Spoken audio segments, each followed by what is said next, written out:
வணக்கம், நான் உங்கள் chef Deena. Welcome back to chef Deena's kitchen. எல்லோரும் எப்படி இருக்கீங்க? நல்லா இருக்கீங்களா? இன்றைக்கி நம்ம கிச்சனில் பீர்க்கங்காய் சட்னி எப்படி ரெடி பண்ணுறது பார்க்க போகிறோம். அதே டைமில் அரிசி அடை.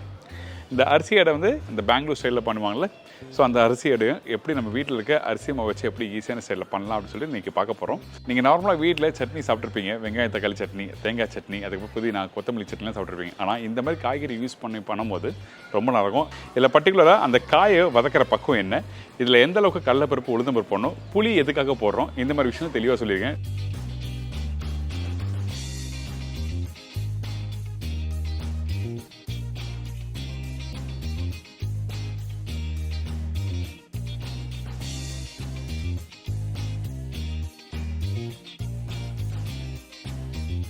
இந்த மாதிரி வெயில் காலத்தில் வந்து தண்ணி காய்கறிகள் அதிகமான வாட்டர் கண்டென்ட் உள்ள வெஜிடபிள்ஸ் வந்து வெயில் காலத்தில் சாப்பிட்றது ரொம்ப நல்லது. இப்போ இந்த ரெசிபிக்கு தேவையான பொருட்கள் எல்லாம் பார்த்தலாமா?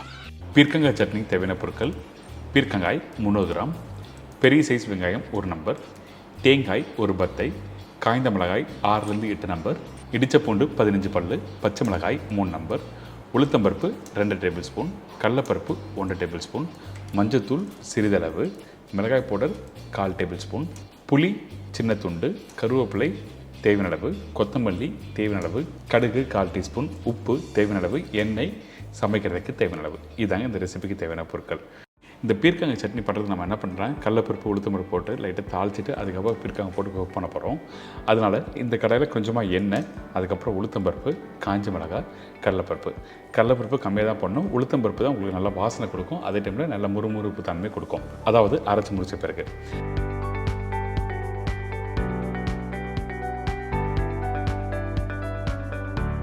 இப்போது இந்த கடலைப்பருப்பு உளுத்தம்பருப்பு லைட்டாக வறுக்கிற டைமில் நம்ம என்ன பண்ணுறோம், இடித்து வச்சுருக்க அந்த பூண்டு போடுறோம். அதே டைமில் 2 சின்ன துண்டு இஞ்சும் போடுங்க. இதெல்லாம் போட்டு நல்லா வதக்க ஆரம்பிக்கிறோம். இந்த டைமில் நீங்கள் சட்னி பண்ணும்போது முக்கியமாக கவனிக்க வேண்டிய விஷயம் என்ன கேட்டிங்கன்னா, எப்படி நம்ம வறுத்து அதுக்கப்புறம் அரைச்சி எப்படி யூஸ் பண்ணுறது ரொம்ப முக்கியம். அதாவது கரெக்டான பக்குவத்தில் ஸ்லோ ஃப்ளேம் வறுக்கணும்னு சொல்ல வரேன். அதே டைமில் கொஞ்சம் பச்சை கருவேப்பிலை போட்டு வறுத்து எடுத்திங்கன்னா இந்த மாதிரி கோல்டன் ப்ரௌன் கலர் வந்திருக்கும். அதுக்கு பிறகு நம்ம என்ன பண்ணுறோம், வெங்காயம் போடுறோம்.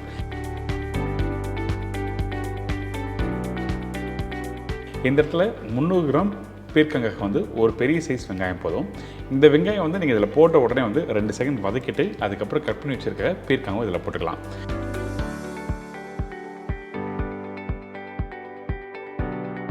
பீர்க்கங்காய் எப்படி நீங்கள் போடணும் கேட்டிங்கன்னா, மேலோட்டமாக தோலை பீல் பண்ணிவிட்டு அதுக்கப்புறம் உள்ளே இருக்க விதையெல்லாம் எடுத்துகிட்டு வெறும் பீர்க்கங்காய் கட் பண்ணி போடுங்க.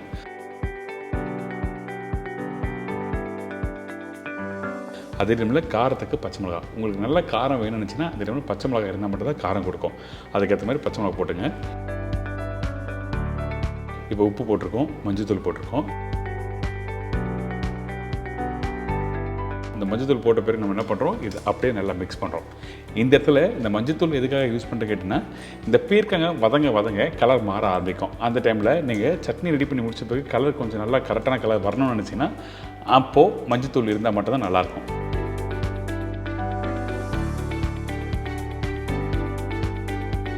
இப்போ இந்த பீர்க்கங்காய் வெங்காயம் எல்லாமே நல்லா வதக்காச்சு.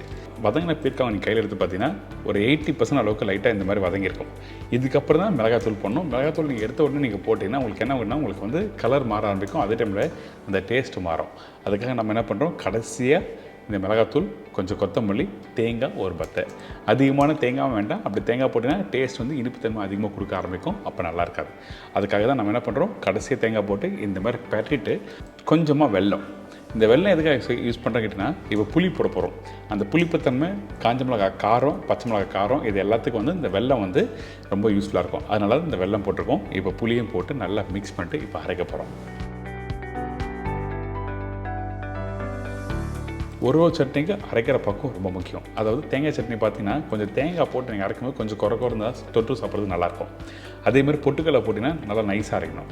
அந்த மாதிரி இந்த பீர்க்கங்காய் சட்னிக்கு பார்த்தீங்கன்னா ஒரு 90 to 95% அரைச்சிக்கணும். கொஞ்சம் உளுத்தம்பருப்பு போட்டுருக்கோம் பார்த்தீங்களா, அந்த உளுத்தம்பருப்பு கொஞ்சம் குறைன்னு இருந்தால் தான் இந்த மாதிரி சட்னிக்கு தொட்டு சாப்பிடும்போது நல்லாயிருக்கும். அதனால் ஒரு 90 to 95% அளவுக்கு அரைச்சிருங்க. தேவையான தண்ணி ஊற்றியும் அரைச்சிடலாம். ரொம்ப கெட்டியாக இருந்தால் தான் நல்லாயிருக்கும். இல்லை ஓரளவுக்கு தளன்னு இருந்தால் நல்லாயிருக்கும் சட்னி. அதே டைமில் தண்ணியை தொட்டு சாப்பிட்ணுச்சுன்னா இந்த மாதிரி சட்னிலாம் வந்து அந்தளவுக்கு எடுத்து கொடுக்காது. இந்த மாதிரி பக்குவத்தில் கரெக்டாக அரைச்சிக்கணும். இந்த சட்னி அரைச்சி முடிச்ச பிறகு தாளிப்பு ரொம்ப முக்கியம். இந்த தாளிப்பு நீங்கள் ரெகுலராக வீட்டில் போடுறது தான். இந்த தாளிப்பு கரெக்டான பக்குவத்தில் நீங்கள் போட்டு நீங்கள் வீட்டில் சட்னி தொட்டு சாப்பிட்டீங்கன்னா ரொம்ப நல்லாயிருக்கும்.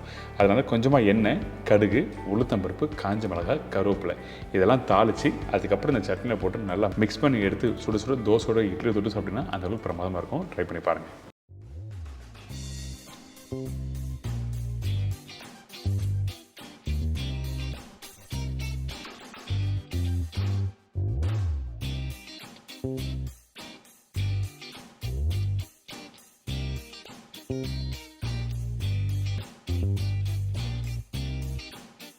ட்ரை பண்ணி பாருங்கள். இதோட நம்ம இன்னொரு சூப்பரான ரெசிபி பார்க்க போகிறோம். அதாவது அரிசி அடை. இந்த அரிசி அடை எப்படி ரெடி பண்ணுறது பார்க்கலாம் வாங்க. இப்போ இந்த ரெசிபிக்கு தேவையான பொருட்கள் பார்த்தலாமா?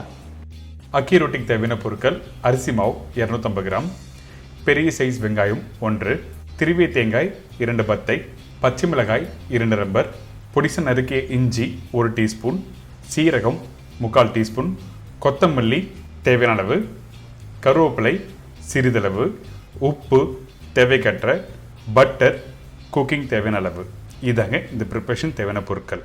ஃபஸ்ட்டு நம்ம என்ன பண்ணுறோன்னா அரிசி மாவு. நீங்கள் அரிசி மாவு ரெடிமேட் பாக்கெட் அரிசி மாவு யூஸ் பண்ணலாம்.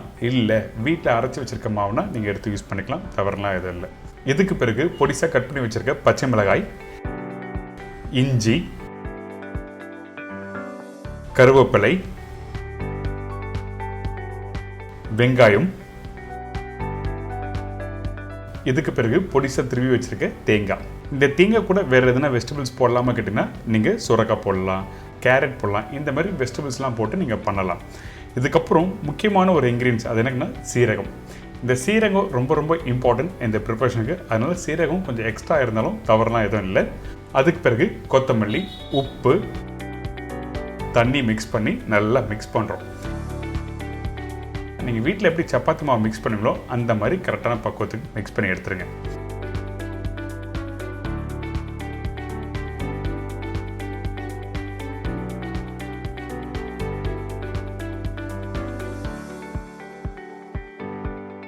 பார்த்தீங்களா, டோ இந்த மாதிரி இருக்கணும். அதே டைமில் சாஃப்டாக இருக்கணும்.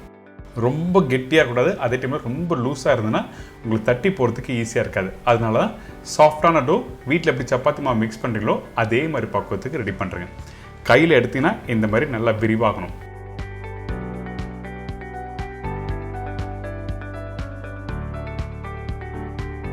இதுக்கு பிறகு ஒரு வாழை எடுத்துக்கோங்க. அந்த இலையில் கொஞ்சமாக பட்டர் அப்ளை பண்ணியிருக்கேன். பட்டருக்கு பதிலாக எண்ணெய் யூஸ் பண்ணலாமா கேட்டிங்கன்னா கண்டிப்பாக யூஸ் பண்ணலாம்.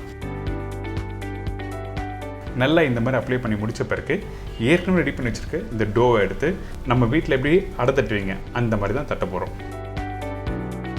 தட்டும் போது ரொம்ப திக்காகவும் இருக்கக்கூடாது, அதே டைமில் ரொம்ப தின்னாக இருக்கக்கூடாது. எப்படி தட்டுறது உங்களுக்கு காமிக்கிறேன் பாருங்கள்.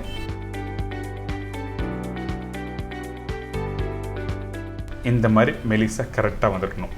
ரொம்ப தின்னாக இருந்தால் நீங்கள் எடுத்து போடும்போது உடஞ்சிரும். அதே திக்காக இருந்தால் குக் பண்ணி முடித்த பிறகு கொஞ்சம் ஹார்டாக இருக்கும். நடுவில் அங்கங்கே 2-3 ஓட்டை போடுங்க. அப்போ தான் வெந்து வரும்போது ஈஸியாக நல்லா சீக்கிரமாக வெந்து வரும். அதனால தான் ஓட்டை போடுறோம். இப்போ இது ரெடி ஆகிடுச்சு. இதுக்கு பிறகு தோசைக்கல் சூடாக இருக்குது. இதில் கொஞ்சம் பட்டர் போட்டிருக்கேன். பட்டர் இல்லை நெய் போடலாம். எண்ணெய் வேண்டாம். எண்ணெய் போட்டால் டேஸ்ட் எடுத்து கொடுக்காது. அதனால தான் பட்டர் அப்படி இல்லைனா நெய் யூஸ் பண்ணலாம் சொல்கிறேன். இப்போ ஏற்கனவே தட்டி வச்சுருக்க இந்த அக்கி ரொட்டியை அப்படியே தோசைக்கல்ல போட்டு நீங்கள் 2 சைடில் குக் பண்ணி எடுத்தீங்கன்னா ஒரு அருமையான அக்கி ரொட்டி ரெடி. குக் பண்ணுற டைமில் ஓவர் குக் பண்ண வேண்டாம். ஓவர் குக் பண்ணால் கிறிஸ்பியான நல்லா இருக்காது சாப்பிட்றதுக்கு. இந்த ப்ரிப்பரேஷன் சுட சுட கார சட்னியோடு தொட்டு சாப்பிட்டீங்கன்னா ஆஹா, அந்தளவுக்கு ஒரு பிரமாதமான ஒரு ப்ரிப்பரேஷன். Easy breakfast item.